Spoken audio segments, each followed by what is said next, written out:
Bonjour à tous et bienvenue dans cette vidéo explicative sur les annuités et les hypothèques. Nous allons utiliser notre merveilleuse calculatrice BR2+, que je vous invite à prendre en main dès maintenant parce que vous allez en avoir besoin pour faire les trois exemples suivants. Un exemple de prêt auto, un exemple de placement et pour finir, la cerise sur le gâteau, un exemple d'hypothèque canadienne. Donc débutons tout de suite avec le prêt auto.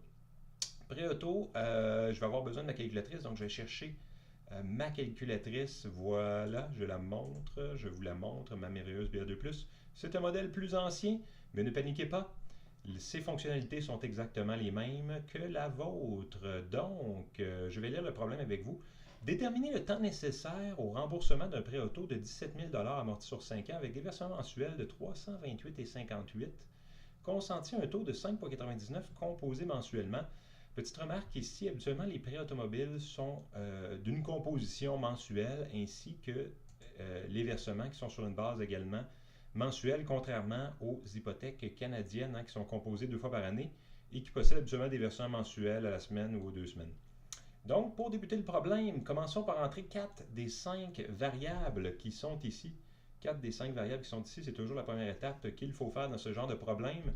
Donc, commençons par rentrer notre I sur Y, le 5,99, qui est le taux d'intérêt. Donc, on va faire 5,99 I sur Y. Par la suite, je vous suggère d'entrer le PV, le 17 000, qui est le montant de l'emprunt. Donc, 17 000 PV. Par la suite, nous allons rentrer notre PMT et notre FV. Donc, le PMT va être d'un montant de 328,58. Donc, je vais faire 328,58.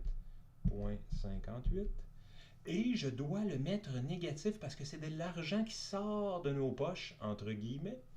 Donc, on doit le mettre négatif en appuyant sur la touche plus ou moins qui est dans le bas ici, près du égal. Donc, on le met négatif et ensuite on appuie sur PMT. Donc, maintenant, nous avons ce montant entré en PMT et 0 FV. Pourquoi 0 FV? Parce que c'est une dette et on veut que la dette soit nulle à la fin du remboursement. Donc, on doit entrer ensuite le P sur Y et le C sur Y, qui est la composition ainsi que la fréquence des versements. Donc, P sur Y pour la fréquence des versements, C sur Y pour la composition annuelle. Donc, qu'est-ce qu'on va faire? On va faire deuxième fonction I sur Y. Pour avoir l'affichage sur notre P sur Y, moi, le mien est déjà à 12. Si le vôtre n'est pas déjà à 12, il faut faire 12 Enter. 12 Enter pour remettre votre P sur Y à 12. Pourquoi 12? Parce que les versements sont mensuels. Donc, on met le P sur Y égal à 12 dû à la fréquence des versements par année. Et on vérifie simplement routine, par routine, on s'habitue à vérifier que le C sur Y en appuyant sur la touche vers le bas est bien égal à 12. Pourquoi 12? Parce que notre prêt est composé mensuellement. Double CEC pour quitter le tout. Et nous sommes prêts maintenant à calculer la variable manquante CPTN. CPTN. Qui nous donne la réponse à la mise en situation. Donc, nous avons maintenant le temps nécessaire au remboursement d'un prêt auto de 17 000 amorti sur 5 ans. Ça va être environ 60 mois ou 5 ans, tout dépendant sur quelle base on veut avoir la réponse dans ce genre de situation. Finalement, c'est la même procédure si vous manque une autre des 5 variables de calcul, que ce soit le N, I sur Y, le PV, le PMT ou le FV. Et aussi, faites toujours attention aux montants positifs ou négatifs dans ce genre de problème. Passons maintenant au deuxième exemple. Le deuxième exemple qui est un exemple de placement. Je vais effacer ça. Et je vais le lire avec vous. On dépose une somme de 10 $ à la fin de chaque semaine dans un placement à taux d'intérêt 2% composé annuellement. Déterminez la valeur acquise de ce placement après 4 ans. Petite remarque ici, les placements habituellement sont composés annuellement, à moins vraiment d'une exception spéciale. Donc, et ici, on est dans une situation où la personne veut faire des retraits à son salaire, admettons, à chaque semaine, un retrait de 10 $ de son salaire pour le placer dans un compte d'épargne, dans une épargne X. Et c'est toujours la même étape. Première étape, on rentre 4 des 5 variables de saisie à /calcul. C'est ce que nous allons faire. Donc, nous allons commencer par rentrer 208N. Et oui, 208N. Pourquoi 208N? Eh bien, c'est 4 ans et on fait des versements à chaque semaine. Donc, si on fait 4 fois 52, eh bien, on obtient 208 versements au total à notre placement. Donc, on va rentrer ça dans le N. Par la suite, on a composé 2% composé annuellement. Donc ça va être notre I sur Y, 2I sur Y, voilà. Ensuite, nous allons rentrer notre PV. On ne met pas de montant initialement dans ce placement. Donc, on ne dépose pas un montant initial. On commence tout de suite, à la fin de chaque semaine, à mettre 10 $. Bon, vous auriez pu dire on commence avec 10 $, mais là, à ce moment-là, il faudra enlever un N de notre mise en situation. Mais moi, je le visualise comme étant une situation dans laquelle on ne place rien initialement et ensuite on commence des versements de 10 $ à chaque fin de semaine. Donc, je mets 0 PV. Et je vais rentrer 10 comme PMT, donc 10 plus ou moins en négatif parce que ça sort de nos poches. On le rentre comme PMT. Et maintenant, nous avons 4 des 5 variables qui sont entrées dans notre calculatrice. On doit aller modifier le P sur Y ainsi que le C sur Y. C'est ce que nous allons faire en faisant deuxième fonction I sur Y. On a un affichage du P sur Y. Le P sur Y n'est pas correct. Hein? Parce que le placement est... on place de l'argent à chaque semaine. Donc, on doit entrer 52 comme P sur Y. 52. Enter, parce qu'on a 52 semaines dans l'année.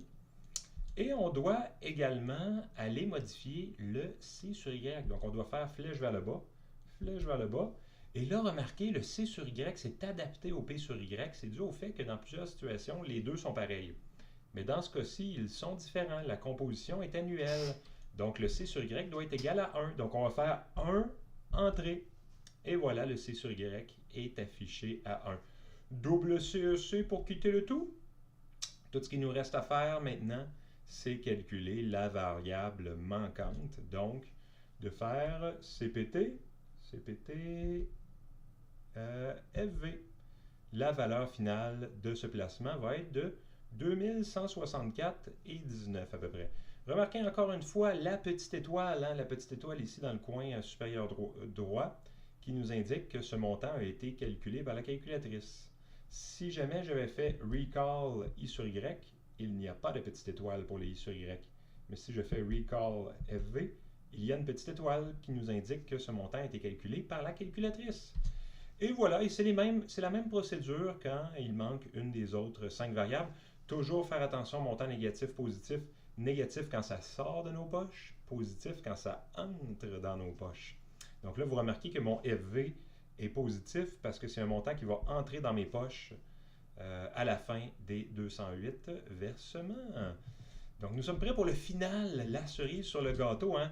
L'hypothèque. Donc, la situation est la suivante. Déterminer le versement aux 2 semaines d'une hypothèque canadienne de 200 000 $ amorti sur 25 ans, consenti à un taux de 3,49 %. Donc, il faut encore une fois entrer 4 des 5 variables de calcul. Je vais effacer ça. Je vais débuter le tout avec le N qui sera de 650 parce qu'on a 25 ans multiplié par 26. 25 ans multiplié par 26 qui donne 650. Pourquoi multiplié par 26? Parce qu'il y a 52 semaines. 52 semaines divisé par 2. 26 fois 2 semaines, donc 26 versements par année fois 25 ans, ce qui nous donne 650 versements qu'on entre dans le N. Voilà. Ensuite, nous pouvons entrer notre taux d'intérêt, le 3,49 I sur Y.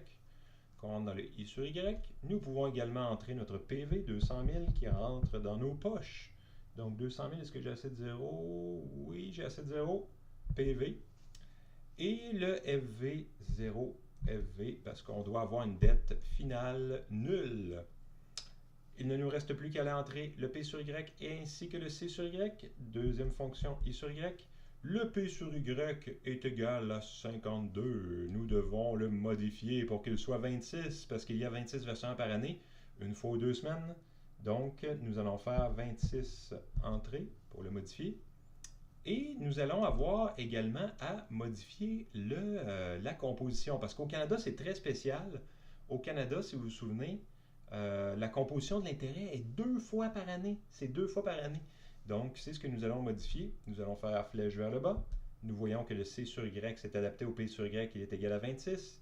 Nous devons le mettre à 2, donc 2 entrées. C'est unique au Canada, hein. Si vous êtes en Europe, vous allez garder 26. Donc, C sur Y est toujours sur la même base que le versement, si vous êtes en Europe ou aux États-Unis.